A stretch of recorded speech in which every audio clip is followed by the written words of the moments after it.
Jerusalem stands as one of the most historically and spiritually significant cities in the world, occupying a unique position at the intersection of the three great Abrahamic faiths. Within its ancient walled district, an area of less than half a square mile, one finds the Western Wall, a sacred site of Jewish prayer and remembrance, the Al-Aqsa compound, which holds profound importance for Muslims worldwide, and the Church of the Holy Sepulchre, revered by Christians as the site of Christ's crucifixion and resurrection. Beyond its spiritual weight, the city is also one of the most internally divided places on earth, its old city partitioned into a Christian quarter, a Jewish quarter, a Muslim quarter, and an Armenian quarter, each with its own distinct character, history, and religious identity.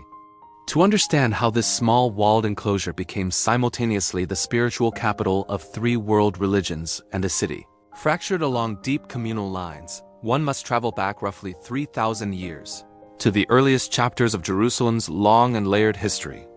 Around 1000 BCE, the city was inhabited by the Jebusites, a Canaanite people, until it was conquered by King David and the forces of the tribe of Judah. Several factors made Jerusalem an attractive prize.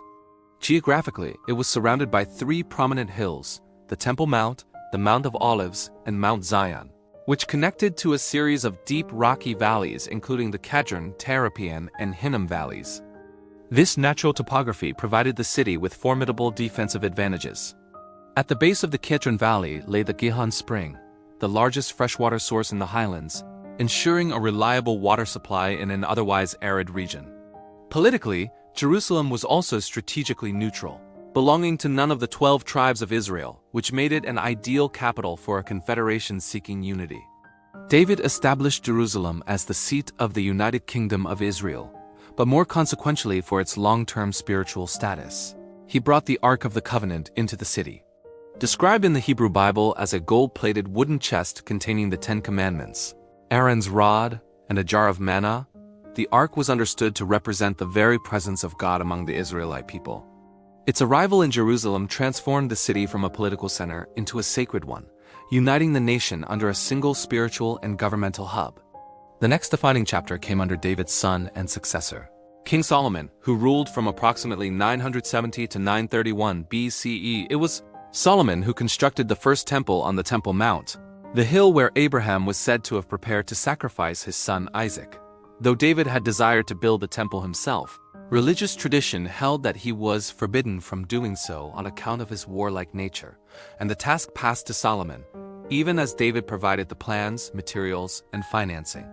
The completed temple became the permanent dwelling place of the Ark of the Covenant and the focal point of Israelite religious life. Major festivals such as Passover and Sukkot required pilgrimage to Jerusalem, cementing its status as the holiest city in the ancient Israelite world. The first temple was eventually destroyed in 587 BCE during the Babylonian siege of Jerusalem under Nebuchadnezzar, and much of the Jewish population was exiled to Babylon. The return came following the proclamation of Cyrus the Great, founder of the Achaemenid Empire, whose edict in 516 BCE permitted the exiles to return and rebuild. The resulting Second Temple stood for centuries, and around 20 BCE, the Roman-appointed King Herod the Great undertook a massive renovation of the structure, nearly doubling the size of the platform on which it rested and transforming it into one of the most impressive architectural complexes of the ancient world. It was during the era of the Second Temple that the events central to Christianity unfolded. Jesus spent considerable time in Jerusalem, from teaching in the temple courts to what the Gospels describe as the cleansing of the temple. Almost every pivotal event in his earthly life was tied to the city. The Last Supper and the First Pentecost took place in the upper room on Mount Zion. He was arrested in the Garden of Gethsemane at the foot of the Mount of Olives. He was crucified at a site called Golgotha, located just outside the city walls of Roman Jerusalem. His burial, resurrection, and ascension are all associated with Jerusalem as well. The Second Temple, however, met its end in 70 CE when Roman forces, responding to widespread Jewish revolt, besieged and burned the city. What remained of Herod's expanded temple platform, specifically its western retaining wall, is what stands today as the Western Wall, the holiest accessible site in Judaism and a place where Jewish worshippers have gathered in prayer for centuries. Following the destruction of Jerusalem, the Romans constructed a new colonial city on the site called Aelia Capitolina, transforming what had been a Jewish religious metropolis into a modest pagan settlement dedicated to Roman gods. The city was redesigned on a classical Roman urban grid, anchored by two primary axes, the Cardo Maximus running north to south and the Decumanus Maximus running east to west. It is this Roman street plan that established the geometric skeleton upon which all subsequent cities built in the same location, whether Byzantine, Islamic, or Crusader, would be layered. The grid's influence can still be traced in the layout of the Old City today. The shift from pagan to Christian came in the 4th century, when Emperor Constantine converted to Christianity in 312 CE and gradually steered the Roman Empire in the same direction. Aelia Capitolina was renamed Jerusalem once more, and in 326 CE, the Church of the Holy Sepulchre was constructed over both Golgotha and the tomb believed to be that of Jesus. Regarded as the holiest site in Christianity, the church became a powerful magnet for Christian settlement. Believers naturally gravitated toward the northwestern corner of the city to be near the places most intimately connected with the life and death of Christ, and in doing so they organically established what would become the Christian Quarter. Its position on the opposite side of the city from the Temple Mount further reinforced a natural spatial division between the older Jewish sacred center to the east and the emerging Christian one to the west. The Armenian Quarter, though perhaps the most unexpected of the four, has a historical logic of its own. Armenia holds the distinction of being the first nation in history to adopt Christianity as its official state religion, doing so in 301 CE, more than a decade before Constantine's own conversion. Armenian Christians, however, maintained a theologically distinct tradition, rejecting the conclusions of the Council of Chalcedon regarding the dual nature of Christ, a position that set them apart from both Catholic and Eastern Orthodox Christians. Despite these differences, Armenian monks traveled to Jerusalem motivated by the same spiritual impulse as other Christians, and they settled in the southwestern portion of the city near Mount Zion, an area that already carried sacred associations and Christian tradition, while offering some separation from the main centers of activity. The Armenians developed their quarter around the Cathedral of St. James, built in the 12th century, and the monastery complex there came to house the Armenian Apostolic Church's Jerusalem Patriarchate, which functions as the administrative and social backbone of the Armenian community in the city to this day. In the mid-14th century, under the Mamluk Sultanate, the Armenians were granted permission to construct a wall around their quarter, an act that effectively formalized its existence as a distinct enclave. The arrival of Islam in Jerusalem added the final and, in some ways, most consequential layer to the city's religious complexity. Islam, which emerged in the 7th century on the Arabian Peninsula, shares with both Judaism and Christianity a reverence for the Hebrew Scriptures, though it regards the existing texts as imperfectly preserved versions of original divine revelations. Jerusalem, known in Arabic as Al-Quds, holds the rank of the third holiest city in Islam, after Mecca and Medina. The city's special status and Islamic tradition derives above all from the account of the night journey, known in Arabic as the Isra and Miraj, which took place in 621 CE according to the Quran and subsequent Islamic tradition. The Prophet Muhammad was transported in a single night from the Grand Mosque in Mecca to Al-Aqsa, understood to be the Temple Mount in Jerusalem, where he led the earlier prophets in prayer before ascending through the heavens to stand in the presence of God. Although the Quran does not name Jerusalem explicitly in this passage, referring instead to the farthest mosque, the identification with Jerusalem became the near-universal interpretation in Islamic scholarship. Jerusalem also held additional significance as the first Qibla, meaning the direction toward which Muslims were originally instructed to pray, before divine guidance later redirected prayer toward the Kaaba in Mecca. Just 4 years after Muhammad's death in 632 CE, Islamic forces began their conquest of Jerusalem, and within a few decades, the Al-Aqsa compound atop the Temple Mount had been established, comprising the Dome of the Rock and the Al-Aqsa Mosque among other structures. The compound became and remains the third holiest site in Islam. Muslim residents naturally settled in proximity to the Al-Aqsa compound, concentrating in the northeastern portion of the Old City. This area was favored not only for its religious centrality but for practical geographic reasons. The land there was elevated and relatively flat, well suited for construction, and connected by major gates such as Herod's Gate and the Lion's Gate to important trade routes heading north and east. By contrast, the southeastern portion of the city sat above the steep drop of the Kidron Valley, making it erosion-prone, difficult to defend, and ill-suited for commerce. That area remained sparsely inhabited for much of the city's history as a result. The story of how these informal religious zones hardened into recognized quarters involves further centuries of conquest, coexistence, and administrative decision-making. A significant moment came in 1099, when Crusaders established the Latin Christian Kingdom of Jerusalem following the First Crusade, banning both Jewish and Muslim residents from the city. That changed in 1187 when Saladin, Sultan of the Ayyubid dynasty, recaptured Jerusalem and permitted both communities to return. Jewish residents at that time built modest homes near the southern edge of the city, as close as they could get to the Temple Mount, given that the Al-Aqsa compound already occupied its summit.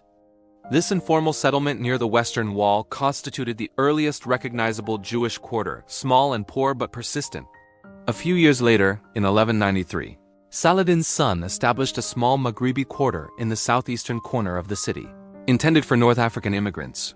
A district that would persist for centuries until its demolition following the Six-Day War of 1967, when the area was cleared to create the open plaza in front of the Western Wall. Through subsequent periods of Mamluk and then Ottoman rule, the quarters continued to develop along the lines already established, shaped by proximity to holy sites, practical geography, and the policies of successive administrations.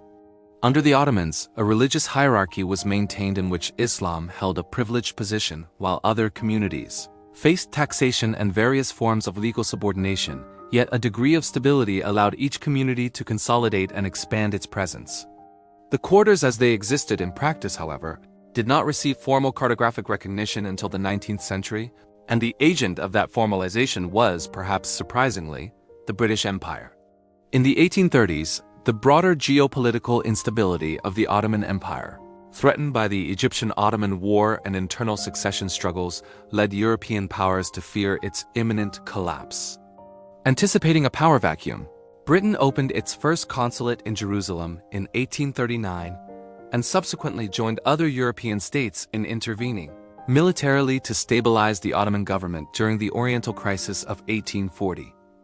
The intervention left a contingent of British officers stationed in the city, among them Edward Aldrich and John Simmons, who were tasked with surveying the terrain and producing a detailed map. Their 1841 map of Jerusalem introduced, apparently for the first time in cartographic history, the now familiar division of the Old City into 4 distinct quarters.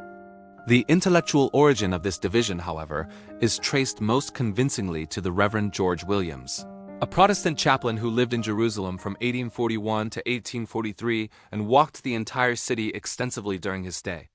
Returning to England, he spent years synthesizing his observations and produced a detailed memoir in 1849 titled The Holy City, which drew upon Aldrich and Simmons's map and applied the 4-quarter framework in print.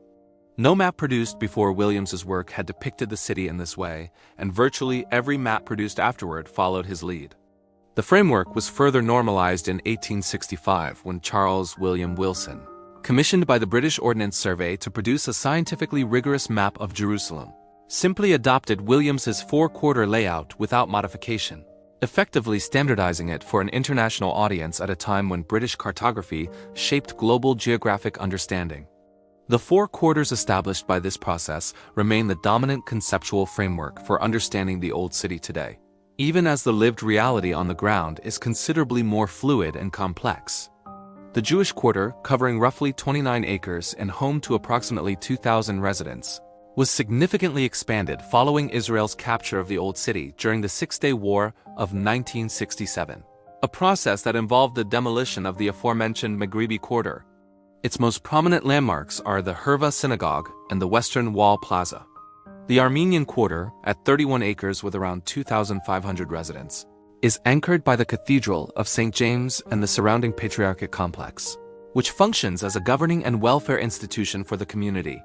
The Christian quarter spans approximately 46 acres and supports a population estimated between 4 and 7,000, centering on the Church of the Holy Sepulchre and including much of the Via Dolorosa, the route traditionally associated with Jesus' final walk to his crucifixion. The Muslim quarter is by far the largest and most densely populated, covering about 77 acres and housing around 22,000 people, encompassing the Al-Aqsa compound and portions of the Via Dolorosa, as well as the Garden Tomb near the Damascus Gate, which many Protestant denominations regard as the actual burial site of Jesus.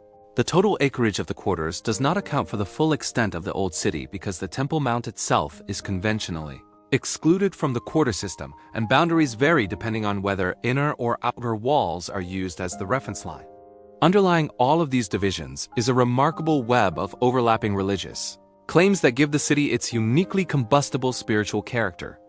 The Western Wall, holiest in Judaism, as the last remnant of the temple platform, is also considered sacred in Islam as the place where the Prophet Muhammad is believed to have tethered his mount before his ascent to heaven. The Temple Mount itself encapsulates perhaps the most concentrated convergence of competing sanctities anywhere on earth. It is the holiest site in Judaism as the location of the Holy of Holies, the innermost chamber of the ancient temple where the Ark of the Covenant was kept, while simultaneously being the third holiest site in Islam as the location of the Dome of the Rock, built over the foundation stone from which Muhammad is said to have ascended to God, and the same stone understood in both traditions as the site of Abraham's near sacrifice of his son. Jerusalem, in this sense, is not simply a city divided by history, but one bound together by the very depth of its contradictions. A place where the sacred geography of three faiths is so thoroughly interwoven that separating their claims is as impossible as separating the stones of the walls themselves.